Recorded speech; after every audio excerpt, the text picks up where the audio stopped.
Non, pas João Neves. Par contre là les gars, ça part beaucoup trop loin. Il s'avère qu'hier soir, João Neves a reçu une question sur Ronaldo. Coletivo e tem a última Copa do Cristiano Ronaldo. Il lui a été demandé si Cristiano Ronaldo pouvait être un protagoniste de cette Coupe du Monde pour le Portugal. Et alors là, je sais pas comment il l'a pas vu venir en déclarant ça. Nous savons ce que Cristiano a fait pour nous, pour notre équipe nationale et pour le monde du football. Mais en ce moment, lui et nous savons qu'il n'est pas différent. Il n'est qu'un joueur parmi tant d'autres ici pour aider, pas différent des autres. Il est ici pour contribuer, tout comme tout le monde. Après que cette déclaration fut sortie, vous l'avez compris, les mauvais commentaires sont en train de s'enchaîner dans les commentaires de la dernière publication de João Neves qui vient d'atteindre 1000 commentaires en moins de 20 minutes. Mais il n'est pas le seul, de nombreux supporters se sont réunis pour faire subir la même chose à beaucoup de joueurs du Portugal dont les supporters considèrent qu'ils ne respectent pas Ronaldo. La situation est tellement désolante et je suis dégoûté que chacun des joueurs du Portugal actuellement reçoivent ce genre de commentaires sachant qu'ils sont en train de jouer en Coupe du Monde. Je vais pas vous mentir que pour moi, il y a quand même, et je l'ai toujours dit depuis hier soir, énormément d'ondes négatives effectivement. Qu'on se le dise, on est vraiment très loin de comment les joueurs argentins se battent pour que Messi puisse gagner quelque chose. Tout cela est vraiment triste et on nage en plein dedans. Et franchement, je sais pas comment ça va terminer à force. Il faut absolument qu'ils ont tous une discussion entre eux. Maintenant sur le mercato du Real. Quand tu vois que le Real Madrid se positionne par exemple sur un Olise, qui lui aussi va être compliqué d'aller faire bouger, parce que Olise, Neves, Vitinha, les trois sont sous contrat jusqu'en 2029. Donc aller faire bouger Olise en sachant déjà que le président du Bayern avait dit que même pour 200 millions il ne bougerait pas il y a quelques semaines ou il y a quelques mois, ça va être dur de le faire bouger parce que le Bayern n'a pas besoin d'argent, le PSG n'a pas besoin d'argent. Les deux n'ont pas besoin. Ils n'ont pas besoin.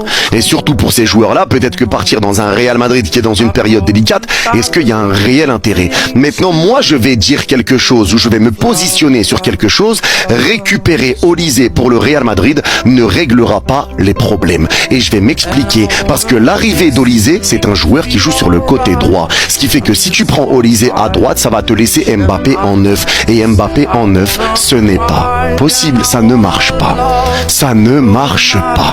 Parce que tu vas laisser Mbappé en neuf qui n'est pas son réel poste, Mbappé en neuf qui n'est pas le meilleur dans ce registre-là, et Mbappé en neuf qui va être collé avec Vini, où il va marcher un petit peu sur les plates-bandes avec Vini, où il n'y a pas d'automatisme entre Vini et Mbappé. Si tu veux essayer quelque chose, pour moi, il faut séparer Vini et Mbappé, donc faire passer Mbappé à droite. Les gars, Cucurella il a sorti la brèche de tous les supporters madrilènes. En gros, les journalistes ils lui ont demandé: ça fait quoi de signer au Real alors que t'es un ancien joueur du Barça? T'es formé au Barça? Lui, il a répondu: quand on est gamin, on rêve de jouer pour les grands clubs et le Real Madrid en fait partie. Ils détiennent le plus grand nombre de Ligue des Champions au monde. Donc en fait, on est en train de te demander si t'es un traître. Toi, la seule chose que tu oses dire, c'est oui, mais le Real Madrid, ils ont le plus de Ligue des Champions. Ah, c'est bon, c'est un vrai Madrilène, il s'est adapté, voilà. La réponse à toutes les questions: on a 15 Ligues des Champions, on a 15 Ligues des Champions. Ouais, t'es un traître. Ouais, mais on a 15 Ligues des Champions. Vous avez fait 2 saisons blanches. Ouais, mais on a 15 Ligues des Champions. Ouais, mais il y a des problèmes dans le vestiaire. Ouais, mais on a 15 Ligues des Champions. Non, ça y est, il s'est adapté. Il s'est complètement adapté au Real Madrid alors qu'il a même pas fait, je crois, un entraînement avec eux vu qu'il est à la Coupe du Monde. Un peu d'honneur, un peu de fierté, ou au moins un peu de courage. T'as fait un choix, assume-le, mais sors pas la brèche des 15 Ligues des Champions à chaque question. Là, Cucurella, il sort la réponse de tous les mecs sur TikTok ou Twitter, en commentaire. Sors-nous une réponse un peu plus professionnelle, quelque chose. Une réponse professionnelle, pourquoi faire? J'ai 15 Ligues des Champions. Les saisons blanches au Real, c'est terminé. Florentino Pérez ne veut plus rien savoir. Il est prêt à faire une méga offre pour Michael Olise. 220 millions d'euros.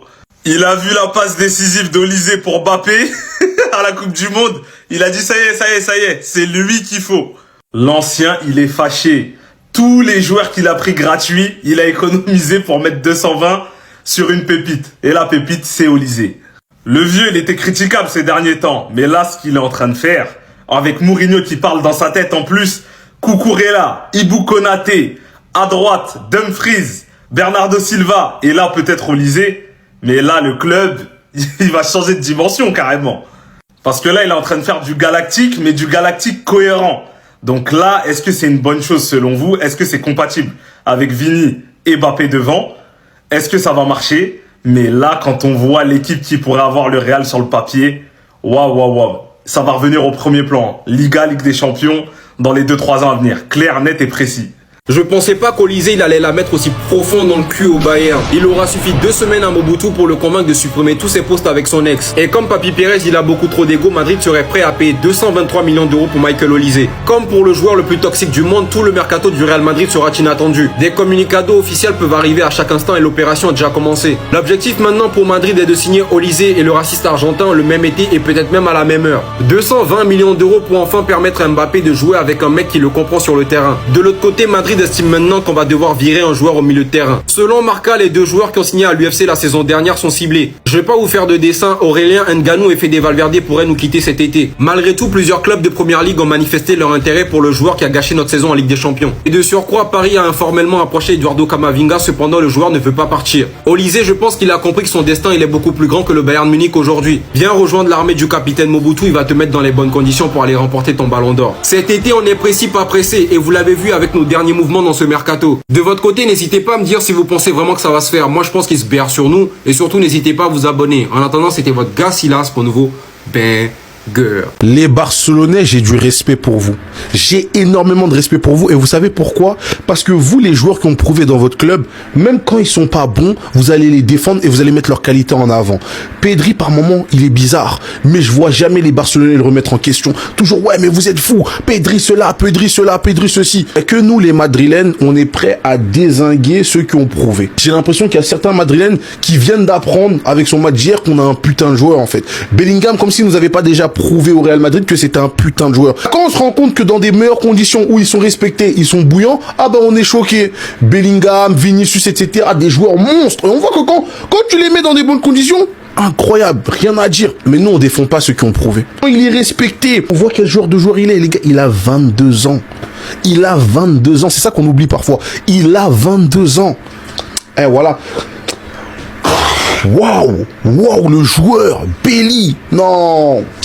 Les gars, moi je suis pas surpris, hein. Moi je suis pas surpris. Je savais que ce mec-là c'est un crack depuis longtemps. Diomandé, avec cette déclaration, il veut pousser Madrid à entuber Liverpool. De l'autre côté, le mec qui s'est fait enculer par Rudiger ne sera pas vendu à Xabi Alonso. Et enfin, concernant Olysée, le Bayern n'aura pas le droit d'ouvrir sa gueule. La décision reviendra aux joueurs. Mais avant de continuer la vidéo, si tu quitteras jamais le train Madrid, n'hésite pas à t'abonner, c'est reparti. Leipzig refuse l'offre de 100 millions d'euros de Liverpool pour le Golden Boy ivoirien. Pendant ce temps, le mec qui a fracassé Nkapie durant 90 minutes nous dit tout simplement que son modèle de jeu c'est Vini, son modèle en mentalité c'est Mbappé et son joueur préféré c'est Ronaldo. Après, il nous a fait comprendre que son père il était fan de tous les grands clubs d'Europe, donc je sais pas s'il dit la vérité. En parallèle, alors que Xabi Alonso comptait ramener Carreras avec lui à Chelsea, l'opération est tombée à l'eau. Rudiger n'était pas d'accord. Alvaro Carreras reste à 100% au Real Madrid. Et enfin, le chouchou de Mobutu aurait dit oui au Real Madrid. Des rapprochements ont eu lieu pendant la campagne électorale de Pérez. Des sources en Allemagne indiquent carrément que le Bayern voudrait qu'il soit le transfert le plus cher de l'histoire du football. Mais il n'y a pas de souci avec ça parce que déjà, Papi Pérez il va s'aligner sur le prix. Et ensuite, même s'il ne serait pas à vendre, la décision finale appartient aux joueurs. Pour finir, Diomandé, faut qu'il arrête de faire des clins d'œil à Madrid. On n'a pas envie de repartir en guerre avec Liverpool. Le profil il est très intéressant, mais on va pas s'enflammer. De votre côté, n'hésitez pas à me dire ce que vous en pensez. En attendant, c'était votre gars Silas pour un nouveau banger. Yo les gars, j'espère que vous avez suivi la vidéo. Les gars, voici les résumés de la semaine. Que pensez-vous de tout ça? Vos avis dans les commentaires. Actuellement, le Portugal et le Cristiano Ronaldo, vraiment, c'est un peu compliqué. Olysée, toujours dans la course du Real. Ils ont demandé, les gars, qui parlent du Real, que pensez-vous de tout ça? Vos avis dans les commentaires. Abonne-toi, active la cloche de notification pour ne rien rater des actus du football.